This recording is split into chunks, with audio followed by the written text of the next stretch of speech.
Los tratados de libre comercio vuelven a generar discrepancias dentro del Frente Amplio. Esta vez, la controversia es en torno a un TLC que el gobierno firmó con Chile. El acuerdo fue rubricado en octubre del año pasado por el canciller Rodolfo Noboa y su par chileno, Heraldo Muñoz. Sin embargo, desde enero de 2017 está en el Senado esperando su ratificación. La discusión venía demorada por diferencias en la interna frente amplista en torno al impacto que puede causar en la economía local. Sin embargo, el senador Luis Lacalle Pou puso presión al oficialismo en los últimos días al decirle al presidente Tabaré Vázquez que contaba con los votos de los blancos para respaldar este TLC con el país andino.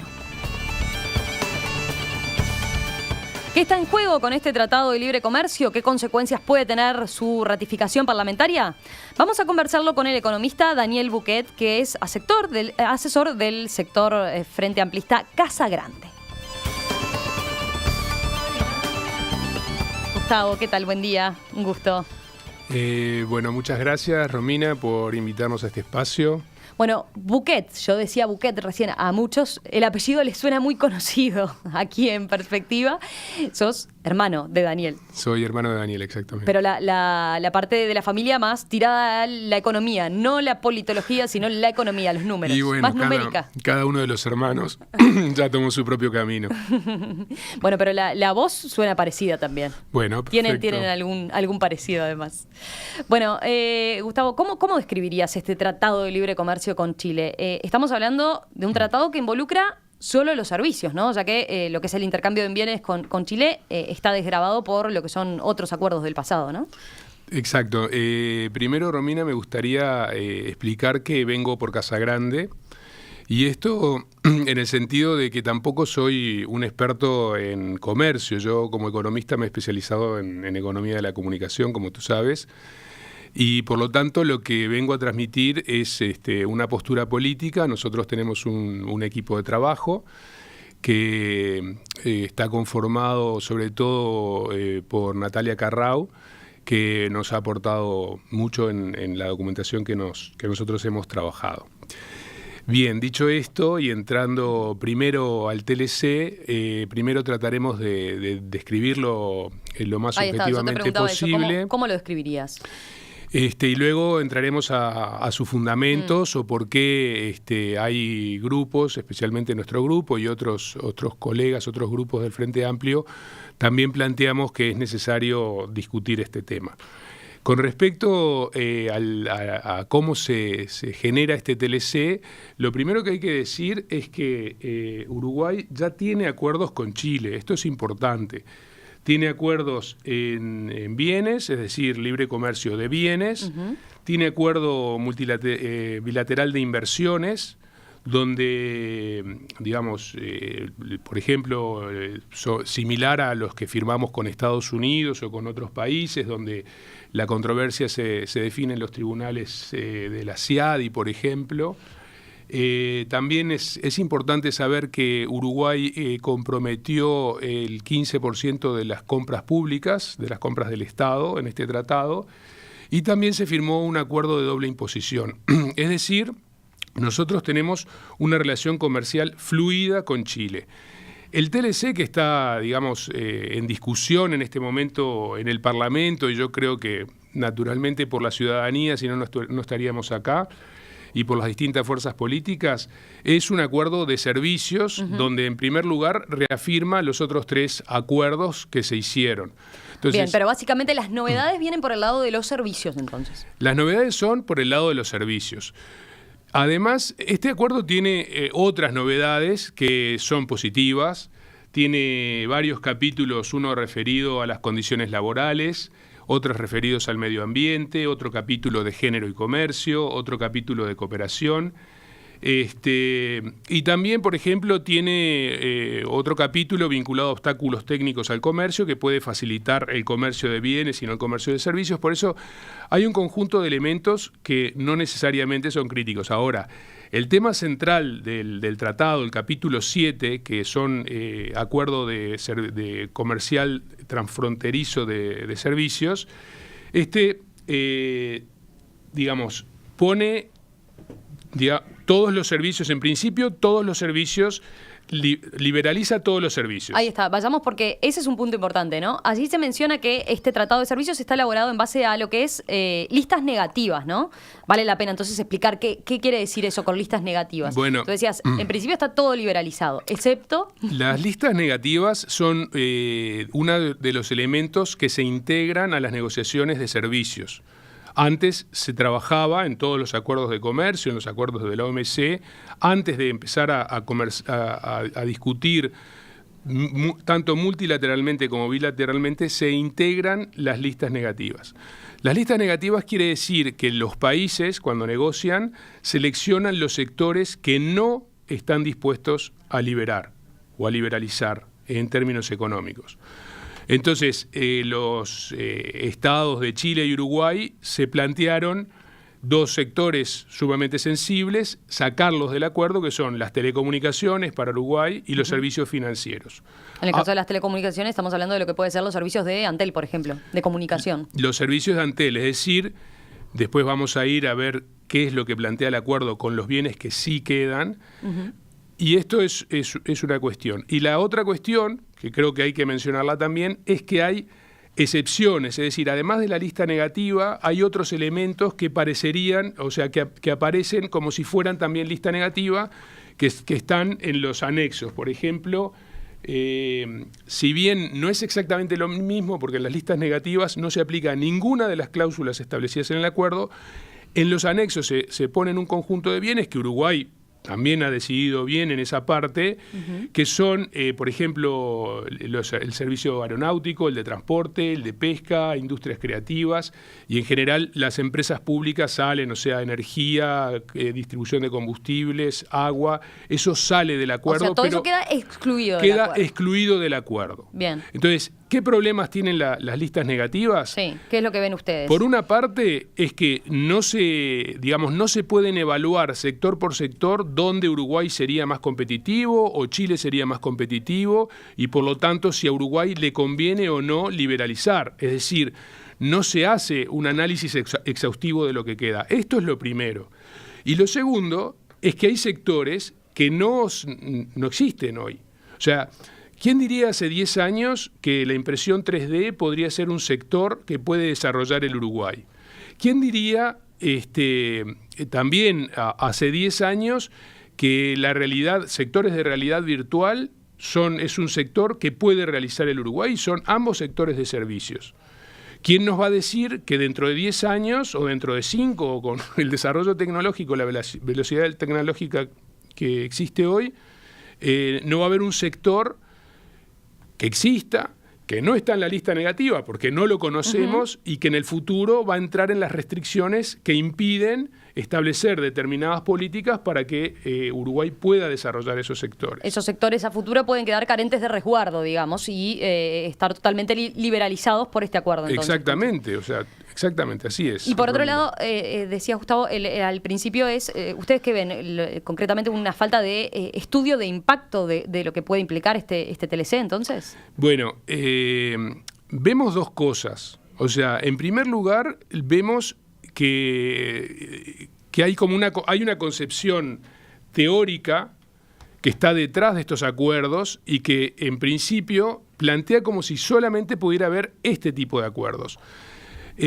Por ejemplo, en materia de estudios de comercio y de relaciones internacionales, de relaciones económicas entre los países, la teoría neoliberal plantea que la liberalización de recursos genera un máximo bienestar a nivel global, a nivel global.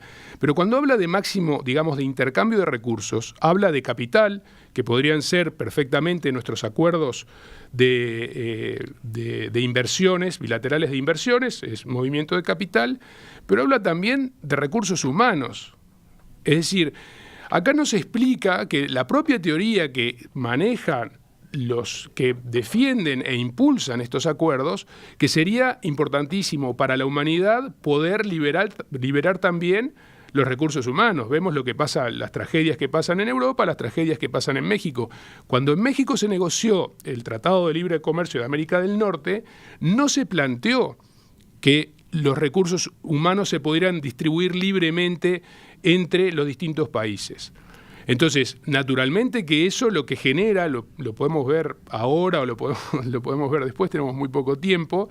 Los problemas que genera es que los acuerdos, como el NAFTA, por ejemplo, se proponen mejorar los salarios, están los objetivos cuando se firmó el NAFTA, mejorar los salarios, mejorar, disminuir la concentración de la riqueza, mejorar, por lo tanto, los índices de igualdad, transformar la matriz productiva.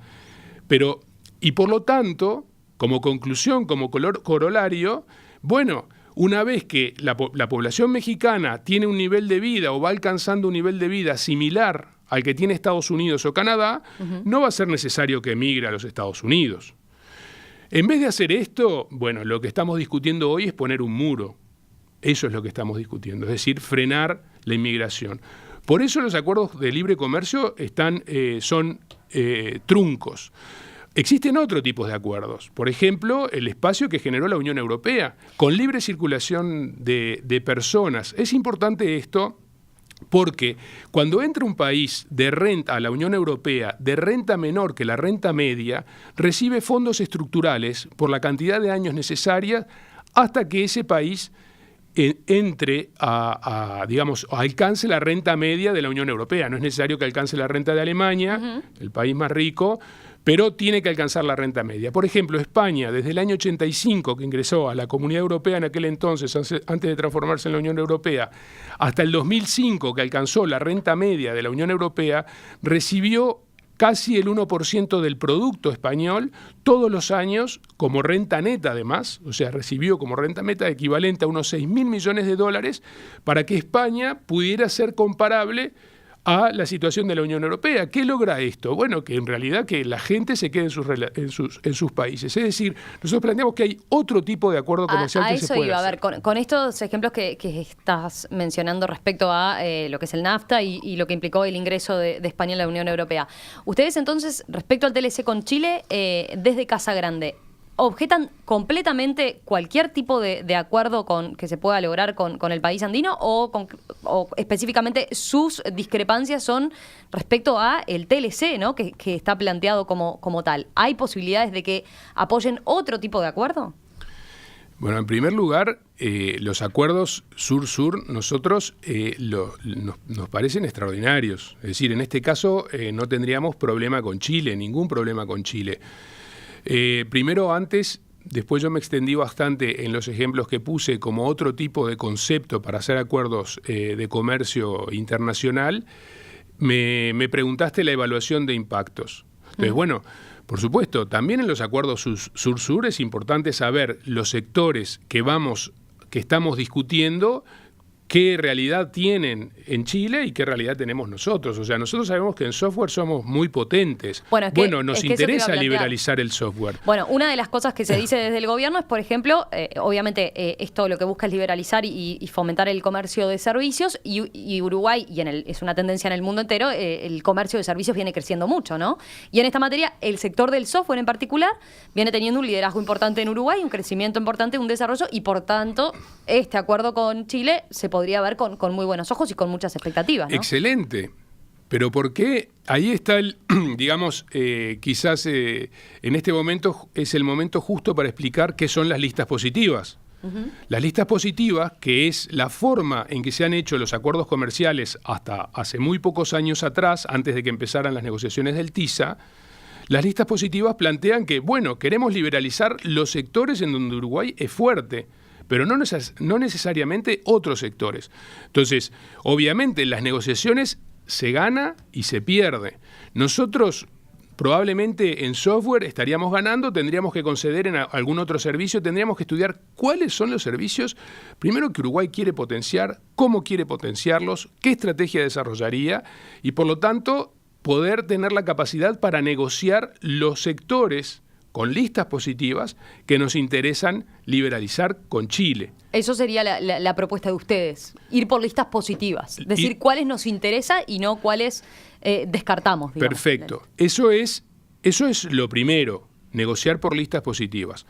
Lo segundo que incorpora este acuerdo, y por eso es un acuerdo que se llama acuerdos de nuevas generaciones o acuerdo OMC Plus, son acuerdos que establecen 4 cláusulas que tienen restricciones para del desarrollo de la política pública a partir de que se firma el acuerdo y hacia el futuro, que son, más allá de que obviamente los nombres no necesariamente son nuevos, las condiciones que establecen los artículos sí. Y eso son es interesante nuevos. porque, a ver, es otra de las características que tiene este TLC con Chile, ¿no? Está planteado como un acuerdo de última generación y es de cierta manera... Pone a Uruguay por lo menos en contacto con los temas de este tipo de negociación que se están dando en el mundo y que implicarían lo más moderno que ha negociado Uruguay en ese sentido, ¿no? Pero ¿qué implica? Más allá del eslogan y del nombre que se utiliza, acuerdo de última generación, ¿qué significa en la práctica? Bueno, el acuerdo de última generación significa, si bien son 4 cláusulas y las 4 restrictivas, por ejemplo, una de ellas es nación más favorecida, esta es una cláusula que se utiliza desde que se inventó el GATT en el año 50, que es aparentemente una cláusula positiva, pero una vez que está todo el entramado de acuerdos de libre comercio, no necesariamente aparece aparece como mucho más restrictiva. Significa que decir que adquiere prácticamente Chile adquiriría las mismas concesiones que Uruguay le puede dar a Argentina o Brasil o a Paraguay o a cualquiera de los miembros del Mercosur, en este caso. Pero el principal, y para que entienda la audiencia, el principal es trato nacional.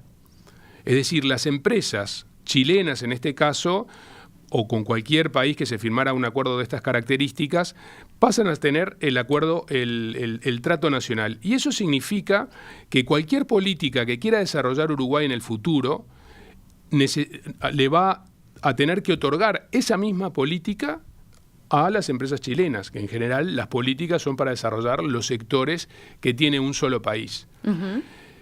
Por ejemplo, si nosotros estamos hablando de sectores innovadores como en Uruguay existen empresas de robótica, bueno, ustedes, por ejemplo, hacen mucho hincapié en estas novedades que hacen. Tenemos formación de recursos humanos, tenemos niños o adolescentes que han viajado a Estados Unidos porque han desarrollado robots muy avanzados. Es decir, nosotros tenemos capacidades para desarrollar, además de software, otros sectores que no son software. Pero eso es como una política, por ahora, que afecta solo lo nacional. ¿Esto podría cambiar entonces? Tenemos videojuegos, uh-huh. Tenemos realidad virtual, tenemos empresas de realidad virtual y tenemos empresas que hacen trabajos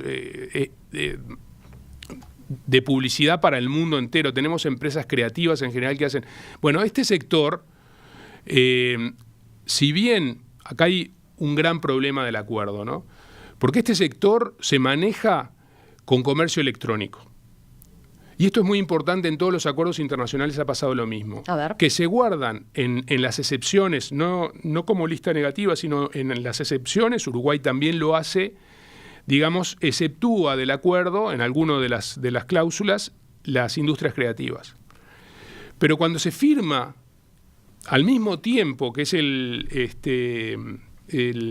capítulo, creo que es ahora no me acuerdo el número del capítulo, el capítulo referido específicamente al comercio electrónico, todas estas tipos de empresas, bueno, excepto la robótica, se manejan con comercio electrónico. Por lo tanto, si bien quedan excluidas por el área creativa, estamos excluyendo a las industrias clásicas creativas. Y hoy ya no hay más industrias clásicas. Hoy las industrias creativas se manejan con Spotify, se manejan con Netflix, se manejan con Google. Y entonces, si nosotros liberamos el comercio electrónico, lo que estamos haciendo es impedir al Uruguay que desarrolle políticas para el comercio electrónico. Y esto llama sumamente la atención, porque ni Chile ni Uruguay son países que tengan desarrolladas empresas grandes en comercio electrónico. Entonces, estamos imposibilitando desarrollar políticas solamente porque si fuera el mundo entero fuera solo Chile, nosotros no tenemos problemas, porque se pueden hacer complemento de políticas con un país que más o menos tiene nuestras mismas condiciones productivas. Pero el problema es que si nosotros no podemos desarrollar por Chile políticas en esos sectores, entonces nos estamos impidiendo desarrollar políticas en general en cualquier otro tratado, porque si no se las tenemos que dar a Chile. O sea, en principio no, pero como ya las tenemos, vamos a decir, bueno, pero nosotros ya tenemos esas políticas para Chile. Entonces, el problema del comercio electrónico es que el futuro el futuro del desarrollo económico de los países desarrollados, y debería ser también de los nuestros, está en el comercio electrónico. Pasa por allí, sí. Entonces, si bien el capítulo plantea que hay algunas consideraciones que se intentará hacer los esfuerzos, al no estar en las listas negativas, queda todo el comercio electrónico libre en el sentido de la regulación. Se pueden poner ejemplos de, por ejemplo, Inglaterra en este momento, Sí, ejemplos de afectación quizás, sí, ¿no? A ver, ¿por qué sería malo que quedaran liberalizados, como se dice? Bueno, en primer lugar, la Unión Europea está está discutiendo para modificar la política impositiva a las grandes empresas de Internet norteamericanas, Google, Amazon, Facebook, Netflix, etcétera. ¿Por qué? Bueno, porque han visto cómo funcionan hasta el día de hoy y plantean que les van a poner impuestos especiales a esas empresas. Otra cosa, varios países europeos, Francia, la vanguardia, le impuso a Netflix que cumpla las características que cumplen los otros productores audiovisuales o distribuidores audiovisuales franceses. Por lo tanto, le exige que el 5% de su facturación tiene que producir obras audiovisuales francesas, y que a su vez el 5% de su facturación contribuyan a un fondo audiovisual. Y esto es una política nueva. Si, por ejemplo, en Uruguay, la Asociación de Productores Audiovisuales está reclamando una política de estas características. Bueno, todavía, lamentablemente, no se ha podido desarrollar esta política. Pero si en el futuro se quiere desarrollar, Uruguay se vería impedido de hacerlo, porque plantea que parte de su fondo viene por comercio electrónico. La otra parte, la parte clásica, sí la podría desarrollar, pero no en la parte de comercio electrónico. Es decir, los países desarrollados han visto en el comercio electrónico la posibilidad de liberalizar las industrias de contenidos culturales, que justamente son la excepción que pide Europa para liberalizarla. En octubre del año pasado, el Poder Ejecutivo firmó un tratado de libre comercio con Chile. Sin embargo, su ratificación parlamentaria viene demorada desde enero de 2017 por diferencias en la interna del Frente Amplio. ¿Qué está en juego con este tratado de libre comercio? ¿Qué consecuencias puede tener para la economía uruguaya? De eso es que estamos conversando con el economista Gustavo Buquet, que es asesor del sector frente amplista Casa Grande, que ha planteado sus discrepancias para acompañar este TLC. Bueno, Buquet, veíamos recién algunas de las objeciones que ustedes tienen y algunas de las características en particular de este acuerdo de servicios, de este TLC, que decíamos sobre todo lo que liberaliza son servicios y lo que implican las listas negativas, ¿verdad? Y qué aspectos había que tener en cuenta en ellas. Sin embargo, si vamos a algunos de los argumentos, por ejemplo, que ha planteado el gobierno, el Poder Ejecutivo y el canciller Rodolfo Noboa, es que, bueno, que en este acuerdo, más allá del impacto comercial que se pueda tener con Chile, dicen, lo que se busca es abrir las puertas hacia el Pacífico, ¿no? Con lo que son los miembros de la Alianza del Pacífico, como Chile, Colombia, México y Perú, y con los miembros del TPP, ¿no? El Acuerdo Transpacífico de Cooperación Económica, que incluye también a los países de Oceanía. ¿No hay entonces allí una oportunidad de abrir mercados para Uruguay y que se inserte de alguna manera Uruguay a la cadena de valor de algún producto que Chile vende a esos países, por ejemplo? Porque es una de las cosas que se menciona desde el gobierno, ¿no? El acuerdo es con Chile, por lo tanto es muy importante, el origen de los distintos productos para saber si puede a su vez comerciar con los otros países o no, o tiene que ser simplemente para empresas. Esos acuerdos tienen determinado porcentaje de valor agregado hechos en un país o no. Por ejemplo, se está discutiendo en la Unión el acuerdo Mercosur-Unión Europea. La Unión Europea está planteando que de las empresas europeas, a pesar de que sus productos sean realizados en China o en el sudeste asiático en general, entonces podrían ser, digamos, exportados desde la Unión Europea igualmente a Uruguay. Bueno, esto no está en el acuerdo con Chile, por lo tanto... O sea, no lo podríamos usar como trampolín. No se puede usar como trampolín. Lo que pasa es que una de las cosas que nosotros vemos políticamente es que el acuerdo, una vez que nosotros firmemos un acuerdo de estas características, con todas las cláusulas que tiene el acuerdo TISA, entonces va a ser muy fácil decir, bueno, si nosotros ya estamos comprometidos, firmemos ese acuerdo. De hecho, por ejemplo, un libro de la asesoría comercial del Ministerio de Economía y Finanzas plantea que como ya hay acuerdos de libre comercio, es un documento que se puede bajar de la página web, es un documento público, como hay acuerdos de libre comercio, ya parte de la soberanía de políticas públicas está comprometida. Y por lo tanto, podemos seguir haciendo esos acuerdos de libre comercio porque ya está comprometida. ¿Y qué se lograría? Además de que tenemos más compromiso y liberalizamos más, ganamos prestigio internacional, transparencia y un libre mercado. Es decir, es una cuestión de firmemos porque ganamos transparencia y prestigio internacional. Es decir, la corriente principal es firmar acuerdos de libre comercio que, aunque, como dice el documento del MEF, la soberanía nacional en algunas cosas está involucrada, no importa, igual firmémoslo.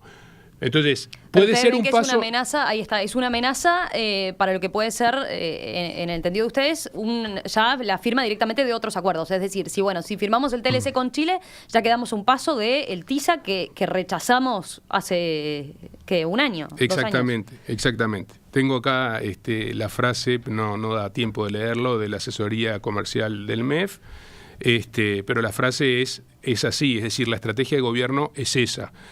Cuanto más TLC firmemos, más fácil es firmar TLC porque ya hemos comprometido más soberanía. Eso es lo que plantea el artículo. Ustedes hacen una advertencia también respecto a la preparación que tiene Uruguay para firmar estos TLC. Bueno, por ejemplo, hay muchos estudios de evaluación. Por ejemplo, un estudio de la CEPAL y el BID en conjunto plantea que hace un estudio del año 93 al 2012 y ve qué pasaba antes de los acuerdos y qué pasa después de los acuerdos, analiza como 12 países de América Latina, incluidos Uruguay, y llega a la conclusión, una de sus conclusiones es que ninguno de los países incrementó productos sustantivamente, es decir, siguen exportando la misma cantidad de productos. Chile, por ejemplo, tiene 25 TLC firmados y la exportación de cobre sigue representando más de las 2/3 partes de las exportaciones de Chile. Así le pasa a todos los países. De hecho, los países que más incrementaron sus exportaciones fueron Bolivia, en cantidad de productos y en cantidad de mercado fueron Bolivia, Paraguay y Ecuador. Uruguay mejoró un poco, no es de los últimos, mejoró un poco, pero bueno, con justamente sus comercios. Pero estamos preparados positivas. A nivel de recursos humanos, por ejemplo, de negociadores específicos en este tipo de acuerdos. Bueno, eso es otro problema. Por ejemplo, tenemos problemas en la no preparación de equipos sólidos en las negociaciones y en cantidad de personas que se dediquen a pensar los problemas. Por ejemplo, el canciller chileno dijo que por cada uruguayo negociando había 3 chilenos. Imagínense cuando vayamos a hacer un acuerdo comercial con Estados Unidos o un acuerdo comercial con China, ¿no?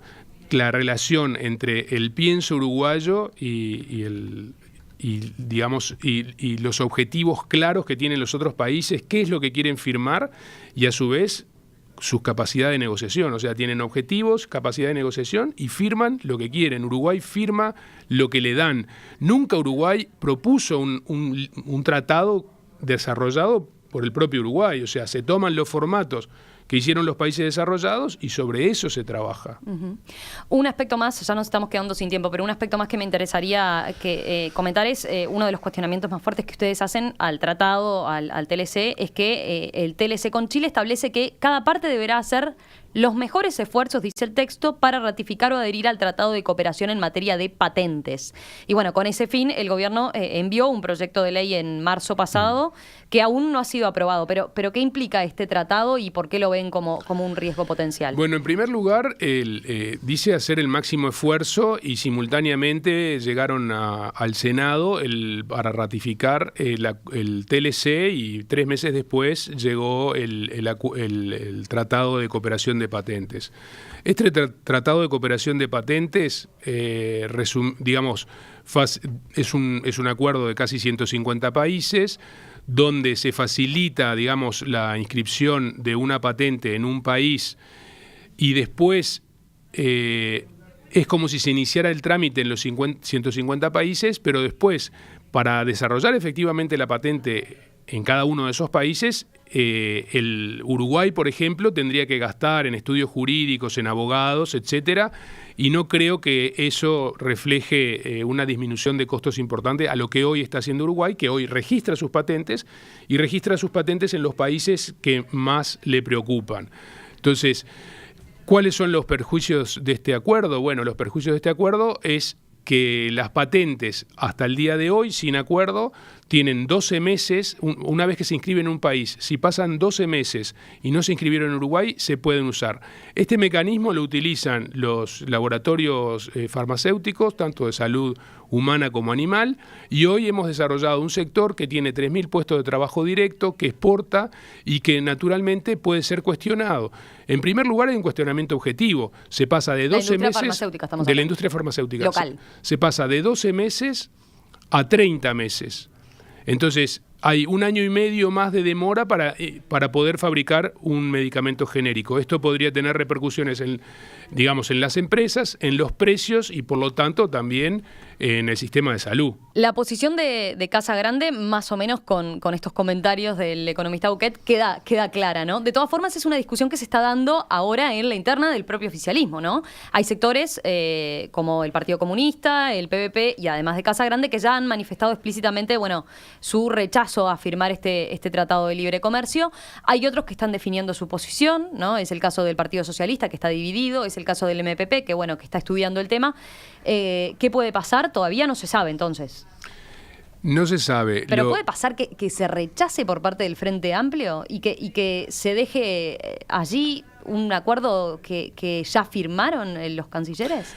Bueno, si se dan por hecho las políticas, yo creo que si el Parlamento tiene que ratificar los acuerdos es porque tiene que discutir las estrategias del Uruguay. Por lo tanto, son dos poderes independientes, aunque sea la misma bancada de gobierno, que puede discutir lo que hace el Ejecutivo si es que no coordina, no articula antes con el Frente Amplio y con la bancada específicamente qué es lo que quiere desarrollar. Ese es un punto que ustedes mencionan. O sea, para ustedes la discusión debió haberse dado antes de que el Poder Ejecutivo firmara este acuerdo con Por supuesto, Chile. O sea, si se necesita confidencialidad previo a negociar el acuerdo, se va a decir, Uruguay tiene estos sectores para negociar antes de iniciar. Después se firma la cláusula de confidencialidad y se actúa en consecuencia. Pero primero se discute. De hecho, el Congreso del Frente Amplio, el último Congreso del Frente Amplio, resolvió que durante el proceso de negociación de un tratado internacional deberá tomarse en cuenta que los lineamientos generales de su contenido, así como sus objetivos, sean de conocimiento público, remitiéndose al derecho de acceso a la información.